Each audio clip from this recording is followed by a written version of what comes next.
More legal drama for President-elect Trump as New York Judge Juan Merchan sets a sentencing date in that trial for January 10th. That's, of course, just days before Trump's inauguration.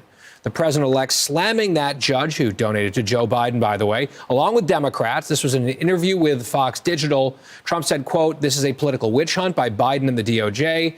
They want to see if they can get a pound of flesh because every case has failed."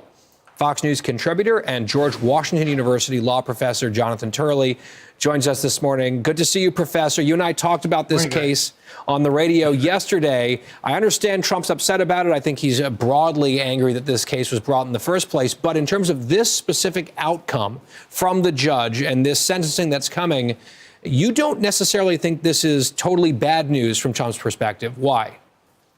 Well, first of all, it's been a remarkable change of events. This was portrayed as the virtual trial of the century, and we're now looking at a unconditional discharge without any jail or probation. It's like marking down a hurricane down to passing flurries. I mean, it's quite a change. But more importantly, by sentencing Trump, the president-elect will finally have the ability to appeal the case. This case is riddled, in my view, with reversible error. The president's right. This was lawfare. It's been denounced not just by CNN's senior legal analyst. It was denounced recently by a Democratic senator who said it was total BS. Many people in the public view it that way. So this will be the final rallying call of lawfare. But he will not have that orange jumpsuit moment that many people had wanted. He will walk out of that courtroom, either physically or virtually, and he will walk into the White House just 10 days later.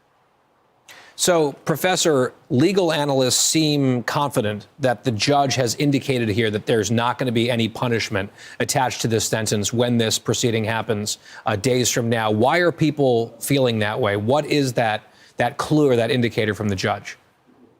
Well, I did the coverage of the trial, and after the verdict, I said that this was the most likely result, because not just because of the nature of this case, but most defendants in this position as first offenders would get this type of unconditional discharge. But after the president was reelected, it made that all the more likely. If the judge does not impose limits on his freedom or some type of probationary conditions, it basically diffuses the constitutional issues. Part of the problem here, though, is the timing. Why this judge waited so long?